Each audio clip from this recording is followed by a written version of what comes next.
नमस्कार, मैं अर्पित आप सभी का स्वागत करता हूं हेल्थ फर्स्ट शो में। दर्शकों, हमारी हमेशा कोशिश रहती है आपको आपकी बीमारी से जुड़ी हर समस्या से निजात दिलाने की, जो कि बनी हुई आपकी परेशानी का सबब। आपकी हर बीमारी का इलाज मिलेगा आज आपको हेल्थ फर्स्ट शो में।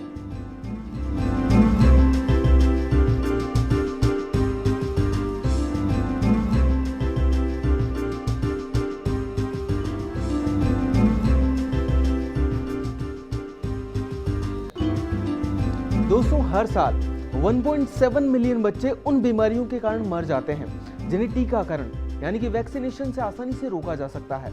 जिन बच्चों को सही समय पर टीका लग जाता है वे उन खतरनाक बीमारियों से सुरक्षित होते हैं जो बच्चों में आगे चलकर परेशानी और या फिर मौत का कारण बनती है। टीकाकरण कितना जरूरी है, कितने समय पर करना जरूरी है और किन बीमारियों का वैक्सीनेशन बच्चों में जरूरी है, ये सब बताने के लिए आज हमारे साथ हमारे स्टूडियो में मौजूद हैं डॉक्टर विवेक शर्मा, जो कि शिशु रोग विशेषज्ञ हैं। डॉक्टर साहब का बहुत बहुत स्वागत है हमारे शो में। नमस्कार। तो दर्शकों, अगर वैक्सीनेशन यानी कि टीकाकरण से संबंधित आपका भी कोई सवाल है जो कि आप डॉक्टर साहब से पूछना चाहते हैं तो आप भी हमें कॉल कर सकते हैं। हमारा नंबर लगातार आपकी टीवी स्क्रीन पर फ्लैश हो रहा है। डॉक्टर साहब, सबसे पहले तो मैं आपसे जानना चाहूँगा कि जो टीकाकरण है जिसकी हम आज बात करने वाले हैं, ये क्या होता है टीकाकरण? टीकाकरण जो होता है वो बच्चों में बीमारियों को रोकने के लिए दिया जाता है। कुछ ऐसी बीमारियां होती हैं जो जानलेवा बीमारियां होती हैं, उनके लिए जो टीके दिए जाते हैं वो एक उनकी इम्यूनिटी उसके प्रति बढ़ जाती है बीमारी के प्रति, और टीके बहुत माइनर डोजेज में डोज दी जाती हैं उन बीमारियों की, जिससे कि बच्चे की इम्यूनिटी बीमारियों के प्रति बढ़ जाए और बच्चे उस बीमारी से दूर रहें। जी डॉक्टर साहब, ये तो आपने बता दिया कि क्या होता है टीकाकरण, लेकिन आपसे जानना चाहूँगा कितना ज़रूरी है टीकाकरण बच्चों के लिए या फिर जितने भी जो लोग होते हैं उन सभी लोगों के लिए? टीकाकरण बहुत ज़रूरी चीज़ है। हर बच्चे में टीकाकरण जो टीकाकरण का कार्यक्रम होता है बच्चों के लिए वो पूरा होना चाहिए। ये कह सकते हैं हम कि टीकाकरण बच्चों में उतना ही ज़रूरी होता है जितना भी बच्चों में माँ का दूध। जी डॉक्टर साहब से जानना चाहूँगा कि टीकाकरण जो है गर्भवती महिलाओं को कब कब टीका लगवाना चाहिए, क्या क्या उचित समय होना चाहिए उनके लिए और कौन कौन से टीके लगवाने चाहिए, उस पर विस्तार से जानकारी चाहूँगा आपसे। गर्भवती महिलाओं में मेनली जो टीके दिए जाते हैं वो टिटेनस के टीके दिए जाते हैं जी। वो 28 हफ्ते और 32 हफ्ते पे 2 डोजेज लगाई जाती हैं जी। और कुछ ऐसे टीके होते हैं जो कि परिस्थितियों को देखते हुए लगाए जा सकते हैं, जैसे एक फ्लू का टीका प्रेगनेंसी में मदर्स में लगाया जा सकता है, और दूसरा हो सकता है हेपेटाइटिस बी का टीका लगा दिया जाए जी। और इसी तरह कुछ और इन्फेक्शंस के टीके होते हैं जो परिस्थिति को देखते हुए माँ में लगाए जाते हैं, अन्यथा टिटेनस के टीके माँ में लगाना बहुत ज़रूरी होता है जी। तो दोस्तों, आपका भी टीकाकरण या फिर वैक्सीनेशन से संबंधित कोई भी सवाल है जो कि आप डॉक्टर साहब से पूछना चाहते हैं तो अभी हमें कॉल कर सकते हैं। हमारा नंबर लगातार आपकी टीवी स्क्रीन पर फ्लैश हो रहा है। डॉक्टर साहब, वैक्सीनेशन की बात कर रहे थे गर्भवती महिलाओं में, तो डॉक्टर साहब क्या क्या चीज़ों का ध्यान रखना चाहिए जब महिलाएं टीकाकरण करवाती हैं तो उन्हें उस समय? बस एक तो मेन ध्यान तो यही रखना चाहिए कि टीके के समय का ध्यान रखा जाए, वो समय इधर उधर ना हो। जैसे 28 हफ्ते और 32 हफ्ते में टिटेनस का टीका लगना है तो वो लगवाया जाए जी। और उसके अलावा अगर मिस हो जाता है तो डॉक्टर की राय लेके दोबारा से उनको लगवाया जाए जी। और दूसरा जो है, जो परिस्थिति बस उस समय डॉक्टर जो डिसाइड करते हैं कि कौन से टीके लगाने हैं, वो उसके अकॉर्डिंगली उस समय डॉक्टर जब राय दे तो लगवा लेने चाहिए जी। तो डॉक्टर साहब, गर्भवती महिलाओं के बारे में तो आपने बता दिया हमें, लेकिन मैं बच्चों के बारे में आपसे जानना चाहूँगा कि जो छोटे बच्चे होते हैं, नवजात शिशु, उनमें कौन कौन से टीके लगवाने चाहिए और कौन कौन से अवॉइड करने चाहिए या फिर कौन से कम ज़रूरी होते हैं टीके लगवाने? देखिए, जहाँ तक टीके लगाने का सवाल है, टीके जो होते हैं, जो भी टीके रिकमेंडेशन में आते हैं वो सब बहुत ज़रूरी होते हैं जी। और ये कहना कि ये टीके कम इम्पॉर्टेंट है ऐसा नहीं है, लेकिन कुछ एसेंशियल टीके होते हैं कि जो शुरू से लगते आ रहे हैं और जानलेवा बीमारियों के तो वो तो लगवाने ही चाहिए। ठीक है जी। पैदा होते ही बच्चों को BCG और पोलियो की दवा और हेपेटाइटिस बी का टीका लगता है, वो लगवाना चाहिए जी। आजकल जो डिलीवरीज होती हैं वो हॉस्पिटल्स में नर्सिंग होम लेवल पे होती हैं, तो कोशिश ये करनी चाहिए कि वहाँ से बच्चे की जब छुट्टी हो माँ बेटे की, उससे पहले वो टीका वहाँ से लगवा के निकले। उसके बाद 1.5 महीने पे टीके लगते हैं, 2.5 महीने पे लगते हैं, 3.5 महीने पे लगते हैं, फिर कुछ टीके 6 महीने पे लगते हैं, फिर 9 महीने पे, फिर 1 साल पे, फिर 1.25 साल पे, फिर 1.5 साल पे और 2 साल और फिर 5 साल पे टीके लगते हैं। ये कार्यक्रम जो होता है इसको पूरा फॉलो करना चाहिए और टीके टाइम टू टाइम लगवाने चाहिए जी। तो दर्शकों, अगर आप भी टीकाकरण से संबंधित कोई भी सवाल पूछना चाहते हैं डॉक्टर विवेक शर्मा से तो आप भी हमें कॉल कर सकते हैं। हमारा नंबर लगातार आपकी टीवी स्क्रीन पर फ्लैश हो रहा है। डॉक्टर साहब, ये जो बच्चों में प्रोसेस होता है टीका लगाने का, ये प्रोसेस क्या होता है, ये प्रोसेस जानना चाहूँगा आपसे। प्रोसेस ये होता है सब, जैसा मैंने बताया, बर्थ पे 3 टीके लगते हैं जी। उसके बाद 1.5 महीने पे जो होता है टीका, वो 5 से 6 टीके लगते हैं। उसमें एक तो DPT होता है जी। एक पोलियो का इंजेक्शन भी लगाया जा सकता है और पोलियो की दवाई भी पिलाई जाती है। जी। तीसरा टीका हिब मेनिंजाइटिस का होता है। चौथा टीका जो होता है एक न्यूमोकोकल वैक्सीन होता है जी। और एक जो दवाई पिलाई जाती है वो रोटा वायरस की पिलाई जाती है। जी। तो ये 1.5 महीने पे पिलाई जाती है, उसके बाद इसे 2.5 महीने पे भी पिलाया जाता है। सेम जो प्रोटोकॉल है 2.5 महीने पे फॉलो किया जाता है जी। और सेम प्रोटोकॉल फिर एक बार 3.5 महीने पे फॉलो किया जाता है। जी। उसके बाद 6 महीने पे हेपेटाइटिस बी की 3rd डोज लगाई जा सकती है और हम चाहें तो आजकल जो फ्लू की बीमारी फैल रही है वो भी 6 महीने पे उसके टीके भी लगाए जा सकते हैं। वो 6 महीने और 7 महीने पे लगाए जाते हैं। 1 महीने के डिफरेंस पे 2 डोजेज लगाई जाती हैं उसकी। जी। उसके बाद 9 महीने पे पोलियो की दवाई पिलाई जाती है जी। और खसरे का, जिसे कि हम मीजल्स कहते हैं, का टीका लगाया जाता है। जी। उसके बाद 1 साल पे हेपेटाइटिस ए का टीका लगाया जाता है। 15 महीने पे आज की तारीख में MMR का टीका और उसके बाद चिकन पॉक्स और न्यूमोकोकल जो वैक्सीन अगर पहले 1.5 महीने 2.5 महीने 3.5 महीने पे लगाए तो उसकी बूस्टर डोज लगाई जाती है। जी। और 1.5 साल पे DPT हिब और की बूस्टर डोज लगाई जाती है और जो इंजेक्शन अगर पोलियो का लगा होता है तो उसकी बूस्टर डोज लगाई जाती है। जी। फिर 2 साल पे टाइफाइड का वैक्सीन लगाया जाता है। टाइफाइड के वैक्सीन 2 तरह के आते हैं। एक तो 2 साल पे जो हम लगाते हैं वो पॉलीसैकेराइड वैक्सीन होता है, उसे हर 3 साल में रिपीट करना पड़ता है 15 साल तक। और अगर हम एक कॉन्जुगेट वैक्सीन आता है वो 9 महीने पे लगा सकते हैं और उसको लगाने के बाद अगर 2 साल पे हम ये टीका लगाते हैं टाइफाइड का तो उसकी जीवन पर्यंत इम्यूनिटी डेवलप हो जाती है, यानी लाइफ लॉन्ग इम्यूनिटी हो जाती है। उसके बाद टाइफाइड का टीका रिपीट नहीं करना पड़ता। जी। डॉक्टर साहब अभी एक दर्शक भी हमारे साथ जुड़ गए हैं, प्रांशु जी हैं जयपुर से। प्रांशु जी आपका बहुत बहुत स्वागत है हमारे शो में, अपने सवाल पूछिए डॉक्टर साहब से। डॉक्टर साहब मेरा भी भांजा हुआ है, वो प्री मैच्योर हुआ है 7 महीने में, तो मुझे उसके लिए क्या क्या विशेष ध्यान रखना है, मुझे वो जानना था। उसमें वैसे तो देखो ध्यान रखने की बहुत सी बातें होती हैं, चूंकि अपन टीके पे चल रहा है ये कार्यक्रम, तो टीकाकरण से रिलेटेड मैं ये कहना चाहूँगा कि उसमें उसको सारे टीके लगवाए जाए, क्योंकि जो प्री मैच्योर बेबीज़ होते हैं जिनका वेट कम होता है और समय से पहले पैदा होते हैं, इनकी इम्यूनिटी बहुत कम होती है, तो इनको बीमारियां कभी भी उनको पकड़ सकती हैं। तो उसमें जितने भी टीके, अपन ये ना देखें कि सरकारी टीके हैं प्राइवेट के टीके हैं, जितने भी टीके रिकमेंडेड हैं अगर अपन इसको लगवाएंगे तो बच्चे के लिए बहुत स्वास्थ्यवर्धक रहेगा और बच्चों को बीमारी से रोकने में काफ़ी सहायता मिलेगी। प्रांशु जी उम्मीद करते हैं कि आपको आपके सवाल का जवाब डॉक्टर साहब से मिल गया होगा।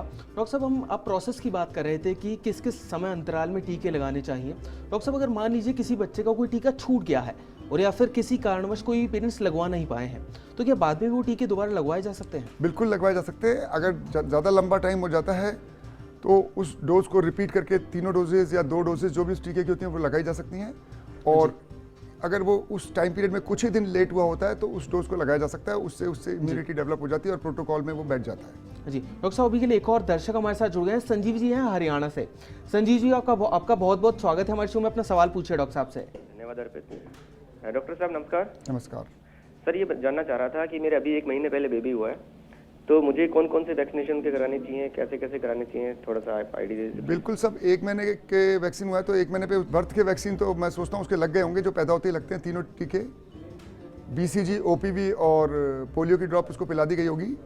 और 1 महीने का हो गया है तो अब उसको जब 45 दिन का होगा, 1.5 महीने का होगा, तो उसके DPT, हेपेटाइटिस B और हिब और न्यूमोकोकल और रोटा वायरस की दवाई और पोलियो का इंजेक्शन लगेगा, वो इसका आप जरूर लगवा लें।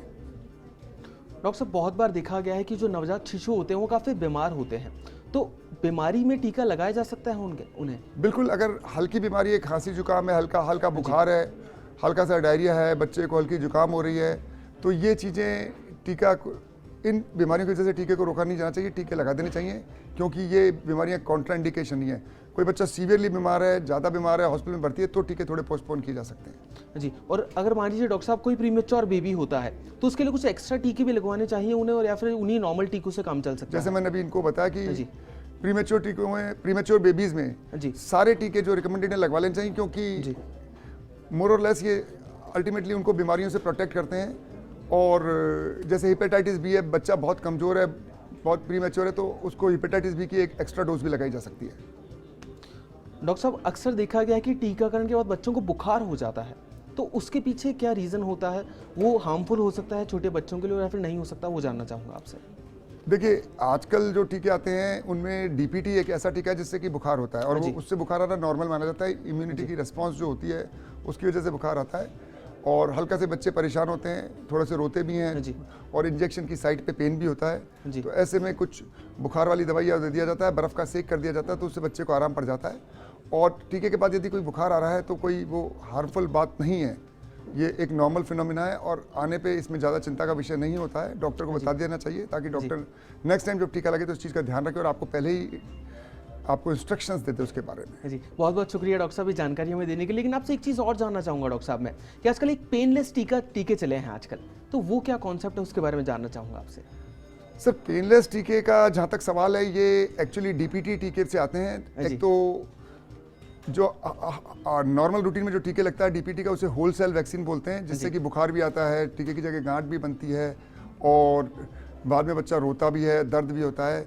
पेनलेस टीका जो होता है वो एसेलुलर होता है, तो उससे ये जो इम्यूनिटी की जो रेस्पॉन्स आती है, बुखार आना और उससे बाद में साइड पे पेन होना, ये कम होता है। और तो लेकिन ये दोनों टीकों में से जो भी पेशेंट्स लगवाना चाहे लगवा ले, क्योंकि पेनफुल वाले टीके का भी कोई साइड इफेक्ट इतना ज़्यादा नहीं होता है। जी। तो दोनों टीकों में से कोई सा भी लगवाया जा सकता है। जी, डॉक्टर साहब अभी एक और दर्शक हमारे साथ जुड़ गए हैं, दिल्ली से जयश्री जी हैं।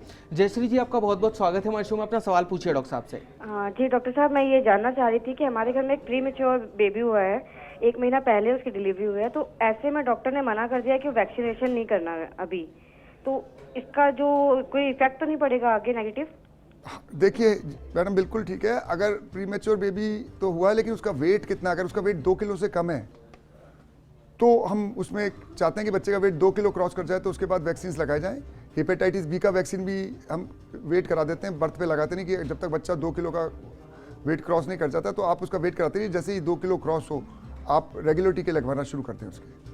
डॉक्टर साहब, जैसा कि अभी हमारे साथ दर्शक जुड़ी थी जयश्री जी, वो बता रही थी कि डॉक्टर ने भी मना कर दिया है उन्हें टीकाकरण करने से, तो डॉक्टर साहब किस उम्र तक प्रभावी रहता है बच्चों में टीकाकरण करना, और या फिर किस उम्र तक सही रहता है, वो जानना चाहूँगा आपसे। बिल्कुल टीके लगवाने चाहिए, और अगर टीके मिस हो जाते हैं तो दोबारा रिपीट किए जा सकते हैं। बहुत से ऐसे पेशेंट आते हैं जिनके कि 1-1.5 महीने तक लग गए, उसके बाद साल भर तक नहीं लगे, तो उनको दोबारा जो कैचअप वैक्सीनेशन होता है वो दोबारा नए सिरे से शुरू करके और उसको दोबारा शुरू किया जा सकता है। और बिल्कुल वही प्रोटोकॉल जो 1.5 महीने 2.5 महीने उसी हिसाब से जीरो उस समय जब प्रेजेंटली जब आपके पास आते हैं उसको 0 एज मानते हुए शुरू कर देना चाहिए और सारे टीके लगवाने चाहिए। तो लेकिन डॉक्टर साहब उसकी उम्र क्या होनी चाहिए, मैक्सिमम उम्र जानना चाहूँगा आपसे। मैक्सिमम उम्र 5-6 साल के पहले अगर आ जाता है तो पूरे टीके रिपीट करवाने चाहिए। जी डॉक्टर साहब, वैक्सीनेशन के कुछ साइड इफेक्ट्स भी होते हैं क्या? वैक्सीनेशन के साइड इफेक्ट्स हो सकते हैं। एक तो वैक्सीनेशन के साइड इफेक्ट होते हैं जो वैक्सीन कंपोनेंट होता है उसमें, उसकी वजह से होते हैं, वो नॉन साइड इफेक्ट होते हैं जी। और एक जितने भी वैक्सीन आते हैं उनमें कुछ प्रिजर्वेटिव्स होते हैं, उनकी वजह से थोड़े साइड इफेक्ट आ सकते हैं जी। लेकिन ये साइड इफेक्ट जो डॉक्टर लगाते हैं या होते हैं उनको नोन होते हैं, इसलिए इन साइड इफेक्ट से घबराने की जरूरत नहीं है। और बहुत रेयर कोई साइड इफेक्ट होता है कि एलर्जिक रिएक्शन हो या कुछ हो, वो बहुत कम वैक्सीन ऐसे होते हैं, जैसे येलो फीवर होता है जी। उसका एलर्जिक रिएक्शन बहुत खतरनाक होता है जी। लेकिन वो बहुत कम लगाया जाता है, और वो जो लोग विदेश जाते हैं, बच्चे बाहर जाते हैं, उनके लगाया जाता है, तो इन चीज़ का ध्यान रखा जा सकता है। जी, तो डॉक्टर साहब और क्या क्या व्यक्ति ध्यान रख सकता है जिससे कि जो साइड इफेक्ट्स होते हैं वो साइड इफेक्ट्स ना हो, या फिर अगर हो भी तो कम हो जाए? बिल्कुल, इसमें साइड इफेक्ट होंगे और अगर हमको मालूम है कि वो होने वाले हैं और पेरेंट्स को पता है और डॉक्टर्स ने बता दिया है जी। तो पेरेंट्स इसकी ज़्यादा चिंता नहीं करते। और 48 से 72 घंटे तक ज़्यादा से ज़्यादा किसी भी टीके का साइड इफेक्ट रहता है, तो 48 से 72 घंटे पेशेंट्स बच्चे का ध्यान रखें और बताए हुए डॉक्टर्स के इंस्ट्रक्शन फॉलो करें, और उनको जो कुछ समस्या आती है तो रिलेटेड डॉक्टर जहाँ पे वैक्सीनेशन लगाया है उनसे कॉन्टैक्ट में रहें, बात करें। चलिए दोस्तों, यहाँ पर वक्त तो चला एक छोटे से ब्रेक का, लेकिन आप कहीं मत जाइएगा, जल्द वापस लौटते हैं हेल्थ फर्स्ट में।